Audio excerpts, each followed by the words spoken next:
গুণাগুণ সেল করার একটা স্কিল তৈরি করা। আমি আপনাদেরকে একটা কথা বলি, আমি গত পরশুদিন, সত্যি গত পরশুদিন লোকটার নাম আমি লিখে রাখছি, বারবার বলে যাই। গত পরশুদিন আমি একটা বইতে পড়ছি যেখানে আজ থেকে 100 বছর আগে, আজ থেকে আরো 100 বছর আগে আপনারা অবাক হবেন। অবাক হবেন আমি আপনাদের কেন বলতেছি?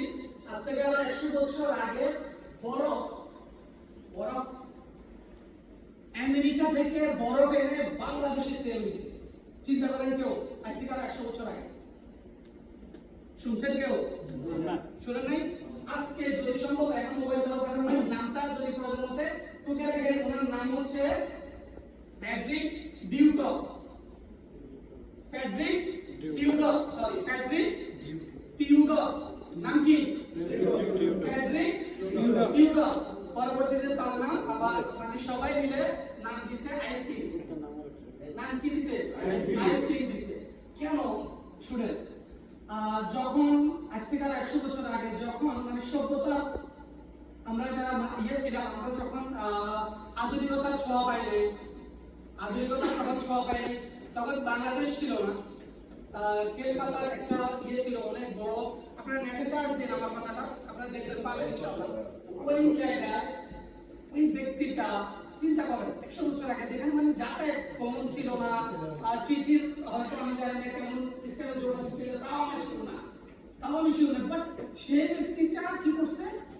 সে চিন্তা করছে যে আমরা যারা ইয়েতে আছি, ইউরোপ আমেরিকা যে বড় বড় যে দেশগুলোতে আছি, আমাদের এই দেশগুলোর ভিতরে কি হয়? প্রচুর আইস পড়ে, ঠান্ডা হয়। যখন আমাদের ঠান্ডা বছর আসে তখন আমাদের পুকুর কিংবা খাল বিল সবকিছু কি হয়ে যায়? বরফে পরিণত হয়ে যায়। গাছপালাগুলো কি হয়? বরফে পরিণত হয়ে যায়। এখন আমি এটাকে কিভাবে কাজে লাগাইতে পারি? আমি কি করতে পারি? এটাকে কিভাবে আমাদের, কারণ আমার দেশে যখন বরফ পড়ে অন্য কোনো দেশে তখন কি প্রচুর রোদ, প্রচুর বরফ, কারণ পৃথিবীর ভিতরে এটা তো কিন্তু তারা জানে যে মরুভূমির দেশও আছে। সে এটা জানে অন্তত যে মরুভূমির দেশ আছে যেখানে প্রচুর রোদ, প্রচুর গরম। আপনারা জানেন যে এই যে দেশগুলোতে যখন প্রচুর বরফ পড়ে তখন আমেরিকার মতো যে দেশগুলোতে আছে ওই দেশগুলোতে কি হয়? তখন আইস পড়ে, বরফ পড়ে। এই জিনিসটা স্রেফ এই জিনিসটা তার ছিল, সেই ইনফরমেশনটা তার কাছে ছিল। এই জন্য সে কি করছে? সে বরফটাকে তৈরি, মানে বরফটা বিভিন্ন জায়গা থেকে, পাহাড় থেকে, তার দেশে বরফ, পাহাড় থেকে, ঝর্ণা থেকে, বিভিন্ন জায়গা থেকে বরফটা নিয়ে সে তখন কাঠের কি ছিল? কাঠের জাহাজ ছিল এক দেশ থেকে অন্য দেশে মালামাল নেওয়ার জন্য। যখন সে শুরু করছে তখন সবাই তাকে কি করছে? হাসছে যে পাগল। সবচেয়ে বড় তার মানে স্কিল ছিল মানুষের যে এটা নিতে চলে যাবে। আপনাদের ভিতরে এখন অনেক জনের চিন্তা ভাবনা যে এটা নিচে কেমন চলে গেছে, রাইট কিনা? অনেক জনের চিন্তা ভাবনা আছে। তো সে এই জিনিসটা মোটিভেট করছে, কি করছে? এটা দিছে কাঠের ছিল, কাঠের যে বসিয়ে ছিল না, ওই বসিটাকে দিয়ে বিভিন্ন ভাবে একটা পারফেক্ট ইয়ে করে সে চেক করছে আগে যে কতদিন পর্যন্ত রাখা যায়, সেই সব কিছু সেটআপ করে সিস্টেম করে সে সর্বপ্রথম ইউরোপের যে দেশগুলোতে মোটামুটি ভাবে, ক্যারিবিয়ান যে দেশগুলোতে মোটামুটি ভাবে গরম পড়ে কাছে, সেই দেশগুলো কি করছে? সেই দেশগুলোতে সে যাওয়া শুরু করছে। আর আস্তে আস্তে এই বরফের বিজনেসটা সারা বিশ্বে ছড়িয়ে গেছে। সারা বিশ্বে এই যে আরো দেশগুলোতে তখন থেকে এই ব্যক্তিটাই বরফ সেল করতো। এখন আমি আপনাদেরকে যদি এই গল্পটা বলছি, গল্পটার কারণ কি? গল্পটার কারণ হচ্ছে যে আপনার ভিতরে আর আমার ভিতরে, আপনার যদি বিলিং সেলিং আছে, আপনার ভিতরে একটা স্কিল তৈরি করতে হবে সেল করা। কি করতে হবে? সেল করা। আমি এর আগে একটা প্রোগ্রামে বলছিলাম যে দেখেন এই পৃথিবীর ভিতরে কতবার পানি,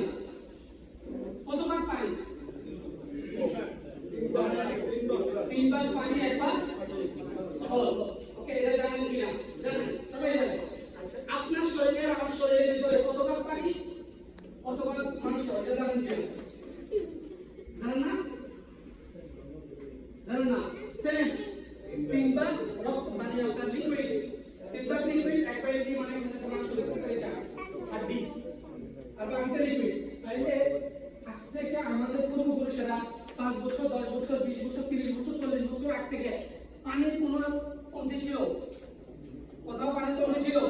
হ্যালো না, আপনাকে দেখছি, আমি আপনাকে জিজ্ঞেস করি যে এর আগে আমি কি বলছি, আপনার মনে আছে? ভাই এখানে শিখতে আসছেন আমরা, যদি আপনারা একটুখানি ফোকাস না করেন তো লাভ কি? কারো লস আছে, আমার লস আছে, লিডার লস আছে, তাও লস নাই, আপনি শিখার জন্য আসছেন। এবার দেখেন পানির কোনো অভাব নেই, আপনার দাদা কিংবা আপনার বড় দাদা সবাই কিন্তু পানি কি করছে? খেয়ে আসছে। খাল বিল নালা চিপ দিলে পানি পায়।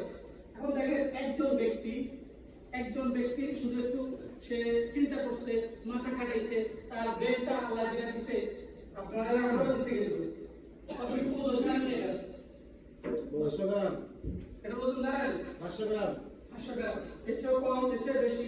আইসক্রিমের সবচেয়ে বড় সম্ভবত বেশি ছিল। আচ্ছা এই সেটা সবাই দিছে। এখন এটা ইস্তেমাল করছে একটা ব্যক্তি, কি করছে? ইস্তেমাল করছে, ইউজ করছে, যেটা আপনি করেন না, যেটা আমি করি না, এটা করে সে কি করছে? এই পানিটারে পাথর দিয়া কয়লা দিয়া একটু পানিটারে সাফ করে পরে কিছু ঢুকে দিছে। কোথায়? বোতলে ঢুকে দিছে। এখন আপনার মধ্যে আমার মধ্যে কিছু ব্যক্তি আছে পাগল, আমরা যারা আমরা পাগল, আমরা কিন্তু এটা কিনে খাচ্ছি কিনা? কিন্তু এর আগে পানির শর্টেজ ছিল, পানির খাল বিল নদী নালা এখন পর্যন্ত পানির কি শর্ট আছে? নাই। কিন্তু আপনারা আমি এখন কি করতেছি? সেই লোকটা একটু বেটা কাটানোর কারণে আপনারা কেমন সেটা কিনে খাইতেছি কিনা? এই যে একটা স্কেল তার ভিতরে তৈরি হয়েছে, আপনাদের ভিতরে যদি একটা স্কেল যদি আপনারা তৈরি না করেন, তাহলে হয়তো আপনি এখান থেকে আপনাদের কাছে একটা চিন্তা আসবে যে আমার পরিবারের আমি যদি এখানে যদি ডিএসএল থেকে 30-35 কিলো যদি প্রোডাক্ট আমি কিনি, তাহলে আমি আমার পরিবারকে কিনে দিতে পারবো না, হয়তো খরচ দিতে বহন করতে পারবো না, কিংবা আমার পরিবারের শর্ট থাকবে। এখন দেখেন এই পৃথিবীর ভিতরে যত মানুষ আছে সবাই কিন্তু ডিএসএল বিজনেস করবে না। এমন কিছু ব্যক্তি আপনাকে বের করবে, সে বিজনেস করবে, তাকে আপনি বাইর করবেন। এমন কিছু ব্যক্তি আসবে সে শুধুমাত্র নিজের সুস্থতার জন্য ডিএসএল প্রোডাক্ট চাইবে, আপনি দেখেন তাকে প্রোডাক্টটা সেল করেন। এই যে যাদের কাছে সেল করেন তাদের ভিতরে আবার কিছু ব্যক্তি আমরা যে আপনার বিজনেস পার্টনার, তারা চিন্তা করবে যে আমি যেহেতু প্রোডাক্টটা ব্যবহার করে যদি সুস্থ থাকতেছি, এখন কি এটা থেকে আমার ইনকাম আসবে, তাহলে আমি কেন করবো না বিজনেস? এরকম কিছু বলেন। ইনশাআল্লাহ আমরা এই মুহূর্তে